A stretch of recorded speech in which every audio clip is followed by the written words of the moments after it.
Hi friends, welcome back to my channel. మీరు కనుక for the first time video చూస్తుంటే please like, share and subscribe. మీ likes, మీ subscription చాలా important అండి ఛానల్ని గ్రో చేసుకోవడానికి. ఆల్రెడీ సబ్స్క్రైబ్ చేసుకుంటే థ్యాంక్ యూ సో మచ్. మీకైతే మంచి కంటెంట్ వస్తుంది. చూద్దాం మీరు ఎంత హెల్ప్ చేస్తారు. ఈరోజు పవన్ కళ్యాణ్ వర్సెస్ కార్తిక్ గారి గురించి మాట్లాడుకుంటాము. ఆల్రెడీ తిరుమలలో జరిగిన ఇన్సిడెంట్ గురించి మనకు అందరికీ తెలుసు. Not even Telugu states like Andhra and Telangana, అది ఒక నేషనల్ టాపిక్ గా మారిపోయింది. తిరుమల ఎంత పవిత్రమైన ప్లేసో మన అందరికీ తెలుసు. ఈవెన్ ముస్లిమ్స్ కూడా విజిట్ చేస్తారు. అలాంటి పవిత్రమైన ప్లేస్ లో దొరికే ఫుడ్, ఎస్పెషల్లీ ప్రసాదం అనేది, అది ఇంకా ఎంత పవిత్రమైనదో మన అందరికీ తెలుసు. దాంట్లో లైక్ ఫిష్ ఆయిల్ కానీ, బీఫ్ ఆయిల్ కానీ, ఇంకా డిఫరెంట్ కలిపారు అనేది మనకు బయటపడింది. ఒక మంచి సర్వే ద్వారానే బయటపడింది. దాని గురించి మన ఆంధ్ర గవర్నమెంట్ డెఫినెట్లీ ఏదో ఒకటి సిబిఐ ఎంక్వైరీ వేస్తుంది అనేది టాక్. చూద్దాం ఏం జరుగుతుందో. కానీ చేసిన వాళ్ళని అయితే కఠినంగా శిక్షించాలని అయితే అనుకుంటున్నాము. దాని గురించి పవన్ కళ్యాణ్ గారు ఒక పశ్చాత్తాప దీక్ష అని నిన్న గుంటూరు నంబూరులో అతను దీక్ష 11 days ఆఫ్ దీక్ష స్టార్ట్ చేయడం జరిగింది. అండ్ లైక్ October 1st అక్కడికి వెళ్ళి లైక్ తిరుపతికి వెళ్ళి దీక్ష విరమిస్తారు అనేది తెలుస్తుంది. ఇక్కడ జరిగింది ఏంటి అంటే, కార్తిక్ గారు నిన్న సత్యం సుందరం అనే మూవీకి ప్రమోషన్ కోసం మన తెలుగు రాష్ట్రాలకు వచ్చారు. లైక్ ఐ థింక్ హైదరాబాద్కి వచ్చారు.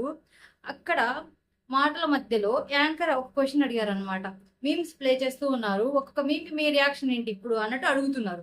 సో దానికి మనకు అందరికీ తెలుసు కదా, అడ్వర్టైజ్మెంట్ లడ్డు కావాలా నాయన, ఇంకో లడ్డు కావాలా నాయన అనేది ఎంత ఫేమస్ మీమ్. సో అది చూపిస్తే దాని కార్తిక్ గారు వెంటనే ఇప్పుడు లడ్డు టాపిక్ వద్దు అన్నారు. సెన్సిటివ్ టాపిక్ కదా, ఇప్పుడు లడ్డు టాపిక్ వద్దు అన్నారు. దాని తర్వాత మళ్ళీ యాంకరు మీకోసం మేము మోతిచూర్ లడ్డు చేస్తామండి అని చెప్పారు. అప్పుడు అసలు లడ్డు వద్దు అని సీరియస్ గా చెప్పేశారనమాట.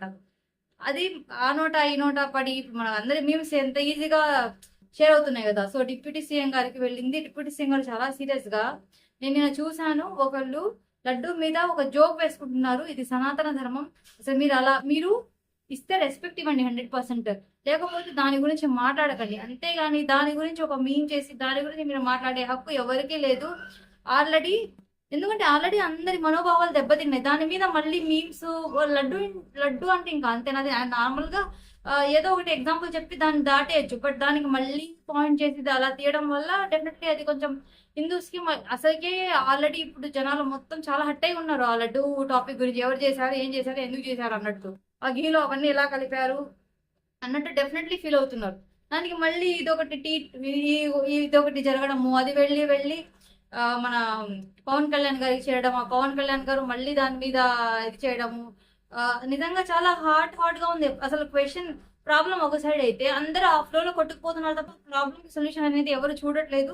మేబీ చూస్తే కూడా మనం ఇంకా బయటకు రాలేదు. But as soon as possible దాని గురించి ఒక కరెక్ట్ కమిటీ, టీటీడీ కమిటీ, ఒక కరెక్ట్ కమిటీ, ఒక న్యాయమైన కమిటీ వేసి అది అసలు ఎక్కడ మారింది, ఆ ఘీ మనకు కర్ణాటక నుంచి రావాల్సింది ఇప్పుడు తమిళనాడు నుంచి ఎందుకు వచ్చింది, అది ఎవరు మార్చారు, వాళ్ళ సిగ్నేచర్స్ ఏంటని తెలుసుకుంటే అయిపోయింది. Maybe as soon as possible దానికి కూడా ఒక సొల్యూషన్ దొరుకుతుంది అని అనుకుంటున్నాను. అప్పుడు కార్తిక్ గారు ట్వీట్ చేశారు ఏంటంటే, డియర్ పవన్ కళ్యాణ్ గారు, నేను కూడా వెంకటేశ్వర స్వామి డివోటీనే, నాకు మన ఆచార వ్యవహారాలు అంటే చాలా రెస్పెక్ట్ ఉంది, మీరు నన్ను మిస్అండర్స్టాండ్ చేసుకున్నారు అని ఒక ట్వీట్ చేశారు. మళ్ళీ ఆ ట్వీట్ మన పవన్ కళ్యాణ్ గారికి వచ్చిన తర్వాత మొత్తం కొంచెం ఏమి ఉండదు మనసులో. కాకపోతే ఇలా ట్వీట్స్ రీట్వీట్సే కొంచెం ఎక్కువ గ్యాప్ ని పెంచుతాయి.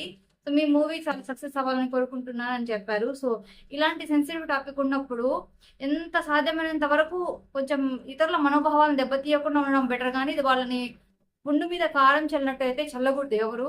నేనైతే అదే అనుకుంటున్నాను. ఈ లడ్డు వ్యవహారంలో యాజ్ సూన్ యాజ్ పాసిబుల్ కొంచెం మంచిగా జరగాలి.